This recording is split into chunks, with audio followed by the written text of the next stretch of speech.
لله وكفى وسلام على عباده الذين اصطفى ما بعد السلام عليكم ورحمة الله تعالى وبركاته. Respected viewers, in our last video we were discussing with regard to the times of Salah. In this video we then talk about الأوقات التي لا تجوز فيها الصلاة, those times in which Salah cannot be performed.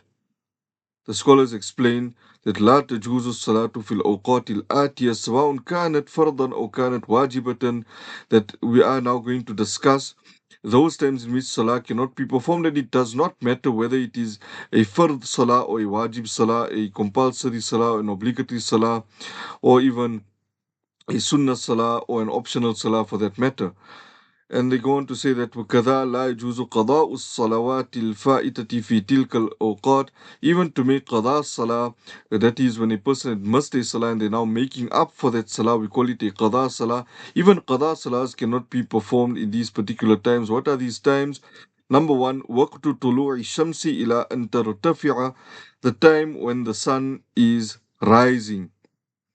Number two, وَقْتُ إِسْتِوَاءِ الشَّمْسِ إِلَىٰ أَن تَزُولَ, the time when the sun is at its zenith, the highest point.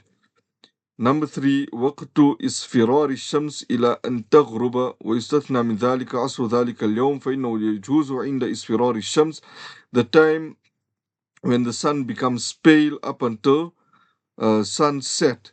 But yes, there is an exception that if on a particular day, let's say today, it's the time of Asr and you've delayed it, and it's still the time of Asr, but now the sun has become pale, the rays of the sun is weakened, the sun is looking a bit pale, and it's in between that time and the time of sunset, and you are reading the Asr for today, you're not reading a Qada Asr Salah, then in that case, it will be permitted to read that Asr Salah. And they also say وَيَصِحُّ أَدَاءُ مَا وَجَبَ فِي تِلْكَ الْأَوْقَاتِ مَعَ الْكَرَاهَةِ, that yes, if a person does perform a Qada Salah within these any of these three times. What are these three times? While the sun is rising, when the sun is at its zenith, its highest point, and when the sun becomes pale up until sunset, that a person shouldn't perform any qada salah. But if a person did perform a qada salah, that qada salah will be valid, but it will be reprehensible as well. Another point the scholars explain is فإذا حضرت جنازة في تلك الأوقات جازت الصلاة عليها مع الكراهة, that if a funeral salah, the janazah salah, is to be performed in these times as well, it will be acceptable, but it will still be reprehensible. And وإذا تلا أحد آية سجدة في تلك الأوقات جاز له مع الكراهة أن يسجد للتلاوة. That if a person recited any of the sajda ayat, any of the verses of the Quran that necessitates them to perform a sajda, we call it a sajda tilawa. You read a verse, and this particular verse necessitates that you prostrate before Allah subhanahu wa ta'ala, we call that verse a sajda ayah. So if a person, or ayah to sajda, if a person recites this verse and it happens, the recitation happens to be in one of these times, and they perform that prostration, the sajda tilawa, that sajda tilawa will be valid but still reprehensible. A person should try and rather do it after the time has expired, once it becomes a valid time, once the sun has already set. And lastly, تكره الصلوات النافلة تحريما في تلك الأوقات, that to perform an optional salah in these times, like you can't even perform a compulsory or obligatory salah. Even we're looking at the qada salahs, it's disliked, it's reprehensible. The janazah salah is reprehensible. If these things are reprehensible, then all the more when it comes to optional salah, the scholars say it's like close to haram to actually perform, your optional salahs within these prohibited times. Then we look at times. So these are times where la tajuzu fiya salah. Salah is not generally permitted in these times. And we mentioned one exception with regard to the Asr Salah, and also one or two other points there. Moving on to al-awqatu allati tukrahu fiha nafila, the times in which optional salah will be reprehensible, disliked.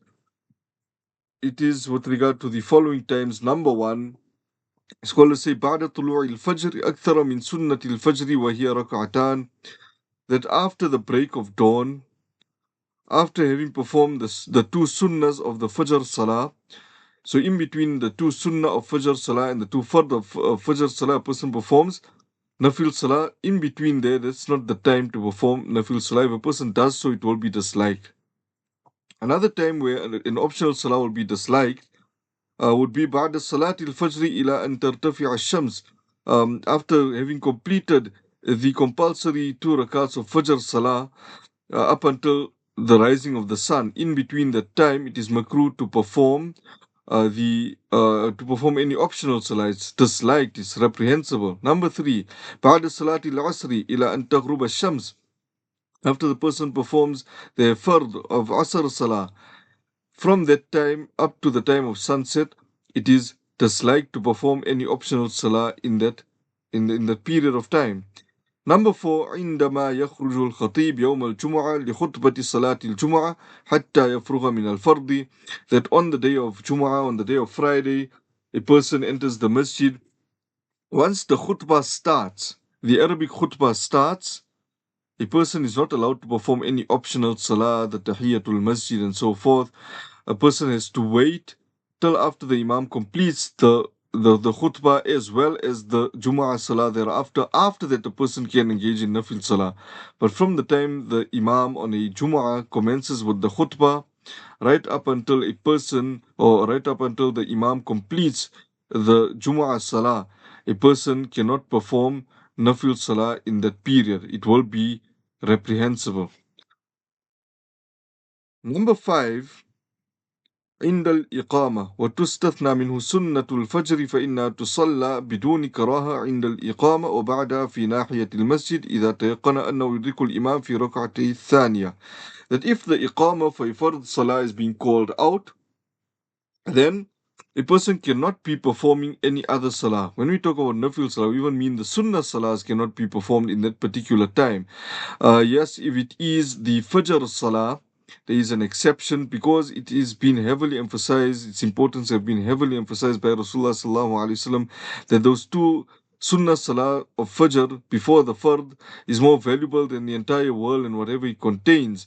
And it is akkad, it is really emphasized, it has a lot of importance. So even if the iqamah is being called out and that fajr salah is commencing and the imam already is engaged in the fajr salah, still if you walk into the masjid without having performed your 2 rakats sunnah of fajr, you must perform the 2 rakats sunnah of fajr salah.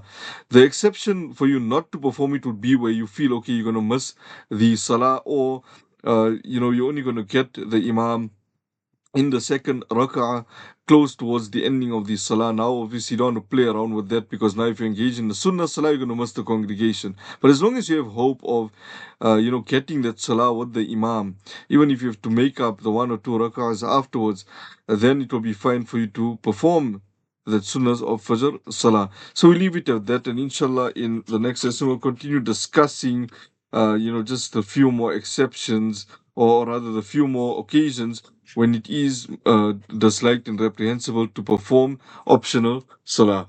May Allah subhanahu wa ta'ala grant us the understanding. Wa akhiru da'wana alhamdulillah rabbil alameen. Wassalamu alaikum wa rahmatullahi wa barakatuh.